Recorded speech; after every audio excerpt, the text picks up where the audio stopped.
More than a century ago, on December 17, 1903, the first powered flight was piloted by the Wright brothers. Their aircraft flew 36.6 meters in 12 seconds at Kill Devil Hills near Kitty Hawk, North Carolina. From that moment on, the airplane officially appeared in the world, ushering in a new era for humanity. Airplanes became the guardians of national airspace, serving as warriors in the skies of each country. Over the past 122 years, aircraft have undergone tremendous changes in both design and function. In terms of wing configuration, airplanes have not only had biplane, two-wing designs, but also triplane, three-wing structures. The logic at the time was simple. More wings meant more lift, and thus the ability to fly higher. But why is it that today's military aircraft only use a single-wing monoplane design? What are the reasons multi-wing aircraft are no longer used in the armed forces of countries around the world? If we open books about the history of aviation, we cannot help but notice how aircraft designs have changed over time. In particular, we see the appearance of biplanes with two wings, triplanes with three wings, and monoplanes with a single wing. The most noticeable difference is the number of wings each aircraft has. However, when it comes to military aviation, we only focus on the main lift-producing wings. During World War I, aircraft were used extensively in combat for the first time. A common feature of airplanes during this period was their multi-wing design, particularly the widespread use of biplanes and even some triplanes. These multi-wing aircraft had wings stacked on top of each other, connected by struts, resembling the shelves of a bookcase. In reality, triplanes were difficult to control and had limited speed potential. As a result, they were not widely adopted for military use. Instead, biplanes, with their two-wing configuration, became the dominant type of aircraft used during the early stages of military aviation. The most notable aircraft of that era was the Antonov An-2, designed and produced by the Soviet Union, with its first flight on August 31, 1947. This aircraft could carry a crew of 1 to 2 people, along with 12 paratroopers or 1,500 kilograms of cargo, and it was classified as a light transport aircraft. The An-2 has a length of 12.4 meters, an upper wingspan of 18.2 meters, and a lower wingspan of 14.2 meters. A particularly remarkable feature of the An-2 is its ability to fly backward and hover like a helicopter.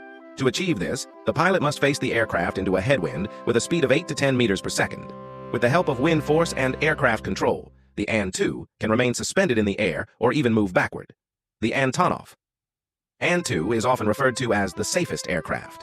In the unfortunate event of an engine failure, its large wingspan allows it to glide instead of falling freely, significantly reducing the risk of a serious accident. So, the more wings a plane has, the greater the lift it can generate. By that logic, aircraft today should have even more wings, right? So why did engineers, starting around the 1930s, begin simplifying aircraft designs to feature just a single wing? As you may know, when an airplane takes off, lift is the most important force that helps it rise into the air.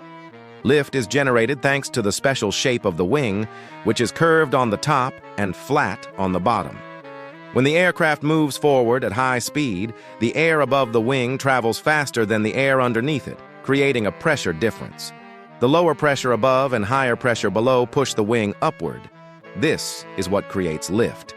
So the engineers calculated and designed the aircraft to minimize its weight by using materials like plywood and paper instead of steel, as used in today's planes. Plywood and paper greatly reduced the weight of the aircraft, but in return made the structure too flimsy. And just imagine going into battle in such an easily flammable fighter plane. A single spark from a nearby aircraft would be enough to set it ablaze without even needing to be shot by the enemy.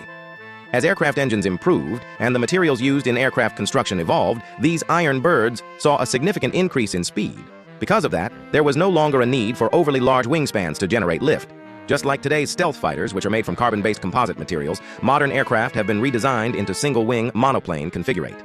This reduces the overall structural load of the aircraft while still maintaining high speed and performance. The trend towards shorter wingspans is an important step forward to meet the operational requirements of modern warfare, where speed, maneuverability, and stealth are vital factors. Short wings help aircraft maintain high aerodynamic efficiency at high speeds, especially in the supersonic range. Not only that, the short wing design also plays an essential role in reducing radar cross-section, serving stealth tactics. Large aerodynamic surfaces such as long wings easily reflect radar waves. while short wings, and integrated with the fuselage, combined with wave-absorbing materials, help reduce the possibility of being detected. In addition, with the support of electronic flight control systems and thrust vector technology, modern aircraft no longer depend on wing area for stability and steering. Instead, they can perform extremely flexible flight operations, even with a compact aerodynamic design. The problem here is that the shorter the plane, the more lift it will have. We have two situations when the plane is flying in the sky. The faster the speed, the greater the lift force generated. So the short wing also generates enough lift. But when the plane takes off and lands, the lift force from the wing is too short to overcome the weight of the plane. So in this case, the plane must run on a very long runway to have enough speed to take off. A long runway also helps the plane run while reducing the landing process.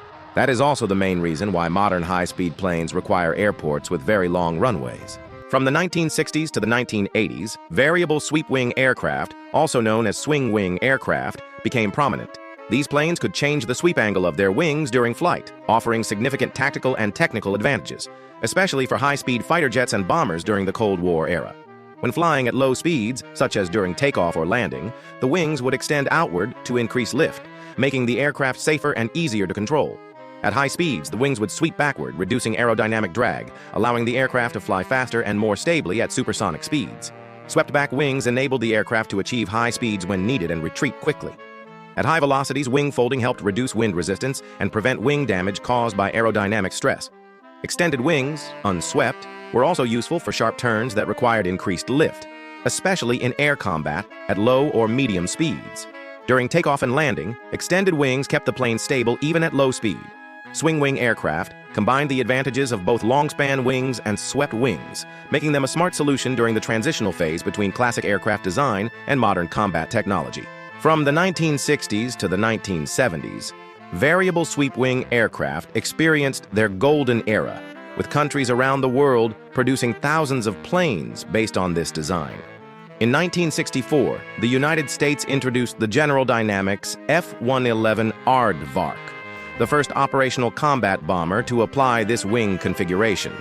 Europe followed with the Tornado, an interceptor fighter developed in two versions, a fighter variant and a ground attack interceptor. However, by the 1980s, no new aircraft were being designed with variable sweep wings, and there have been no significant improvements in this design since. The main reason is that the wing sweep gearbox mechanism is overly complex, adding significant weight to the aircraft, consuming more fuel, and increasing production and maintenance costs. Moreover, variable sweep wing aircraft tend to perform worse than fixed sweep wing aircraft in low-speed flight and also underperform compared to dedicated high-speed aircraft in supersonic conditions. That's the end of today's report. If you have any questions or thoughts, feel free to leave them in the comments. We'd love to hear from you and add more details. Don't forget to like and subscribe to the channel. Thanks for watching, and see you in the next video.